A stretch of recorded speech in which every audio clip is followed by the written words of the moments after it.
이 아파트를 처음 보시면 아마 대부분 이렇게 생각하실 겁니다. 이 가격이면 뭔가 문제가 있지 않나? 하고 말입니다. 서울 도봉구 쌍문동, 지하철 4호선 쌍문역 도보권 초등학교 바로 옆에 위치한 아파트인데도 감정가 4억 1천만 원짜리 물건이 현재 최저가 2억 6천만 원대까지 내려와 있습니다. 그런데 더 흥미로운 점은 이 물건이 한 번, 두 번 유찰되면서 아무도 손을 대지 않았다는 사실입니다. 초보자들은 겁을 먹고 빠졌고 그 사이 가격은 조용히 내려왔습니다. 이럴 때 반드시 한 가지를 확인하셔야 합니다. 정말 위험해서 아무도 안 들어온 건지 아니면 다들 겉모습만 보고 지나친 건지 말입니다. 이 물건은 겉으로 보기엔 평범한 아파트입니다.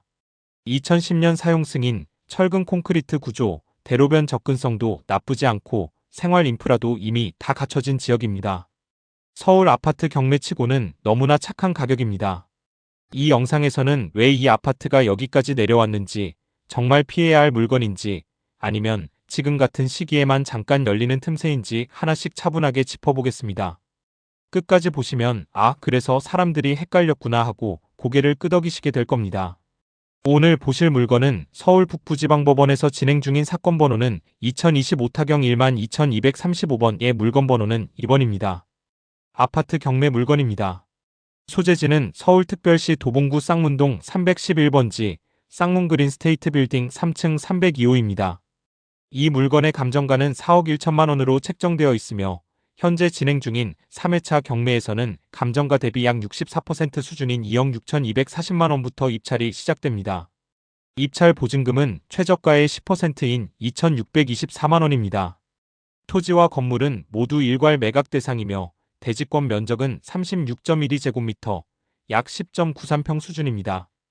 전용 면적은 73.12제곱미터, 약 22.12평으로 실거주 기준으로도 무리가 없는 크기의 아파트입니다. 이 사건은 부동산 강제경매 사건으로 청구 금액은 4억 7,800만 원이며 매각기일은 2026년 3월 10일 오전 10시 서울 북부지방법원에서 진행됩니다. 현재까지 1차, 2차 모두 유찰되었고 이번이 3차 입찰입니다. 이제 이 아파트의 구조부터 보겠습니다.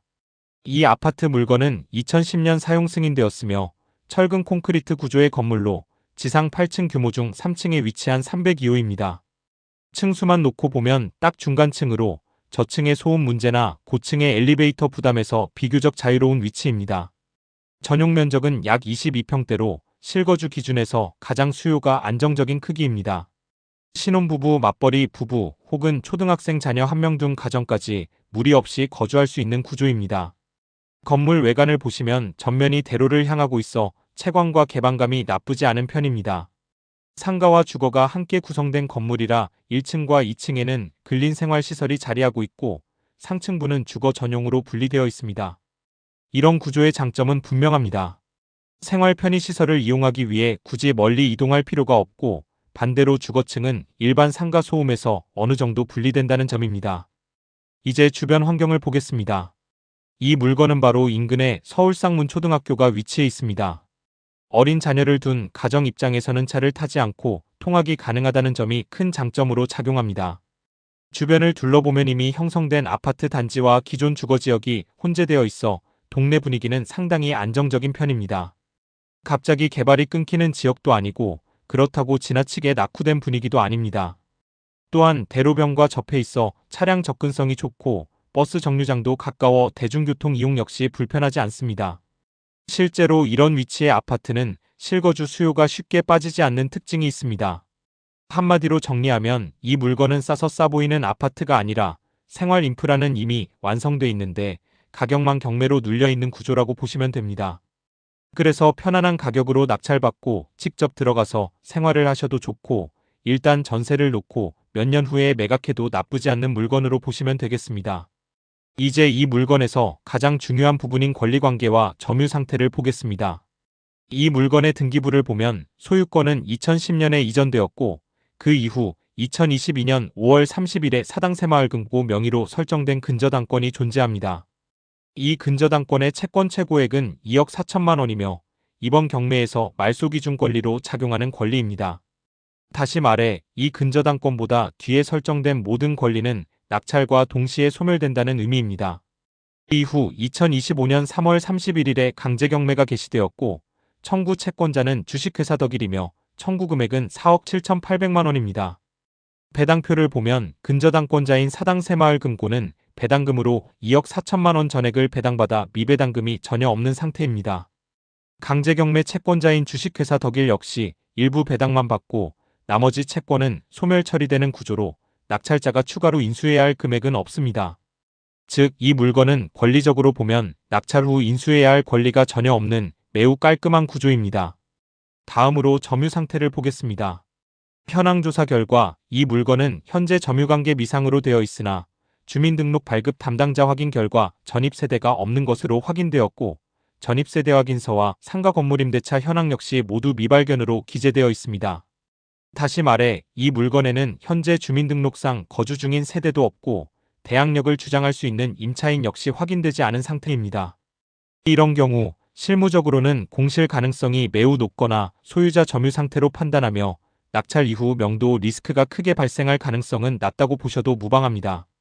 정리하면 이 물건은 말소 기준 권리가 명확하고 배당으로 모든 선순위 채권이 정리되었으며 임차인으로 인해 추가 비용이 발생할 가능성도 거의 없는 권리관계 측면에서는 상당히 정돈된 아파트 경매 물건이라고 보시면 됩니다. 이제 이 물건을 무주택자가 최저입찰가로 낙찰받았다고 가정하고 실제로 얼마의 자금이 들어가는지 계산해 보겠습니다. 이번 3차 최저입찰가는 2억 6,240만 원이고 무주택자 기준으로 대출을 보수적으로 40%만 적용해 보겠습니다. 그러면 대출 가능 금액은 약 1억 496만 원 수준이고 나머지 60%는 자기자금으로 준비해야 합니다. 자기자금 60%는 약 1억 5,744만 원입니다. 여기에 낙찰 이후 반드시 들어가는 부대 비용을 더해 보겠습니다. 법무사 비용 50만 원, 기타 잡비 50만 원을 합해 총 100만 원을 추가하면 실제로 현금으로 준비해야 할 금액은 약 1억 5,844만 원 정도가 됩니다. 즉 은행 대출금은 약 1억 496만 원과 총 들어가는 투자금 규모는 약 2억 6,340만 원, 이 중에서 내 돈으로 실제 투입되는 금액은 약 1억 5,844만 원이라는 점 기억해 주시면 되겠습니다. 이 물건은 대략 1억 6천만 원 안팎의 자기자금으로 서울 아파트 한 채를 취득하는 구조라고 보시면 됩니다. 이 금액 안에는 추가로 인수해야 할 임차보증금이나 숨겨진 권리 비용이 없기 때문에 계산이 비교적 단순하고 자금 계획을 세우기도 수월한 편입니다. 정리하면 이 아파트는 최저가 기준으로 낙찰받을 경우 무주택자 입장에서 과도한 레버리지를 쓰지 않아도 되고 자금 구조 역시 예측 가능한 범위 안에서 깔끔하게 떨어지는 물건이라고 보시면 됩니다. 이제 이 물건을 실제로 보유한다고 가정했을 때 발생하는 자금 비용을 계산해 보겠습니다. 앞서 계산한 대로 이 아파트를 최저입찰가 2억 6,240만 원에 낙찰받고 무주택자 기준 대출 40%를 적용하면 은행 대출금은 약 1억 496만 원입니다. 이 대출금에 연 이자율 4%를 적용하면 연간 은행 이자는 약 419만 원 수준이고 이를 월로 환산하면 약 35만 원 정도가 됩니다. 다음으로 자기자금입니다. 실제로 투입된 자기자금은 약 1억 5,844만 원인데 이 돈 역시 그냥 공짜가 아니라 기회비용이 발생합니다.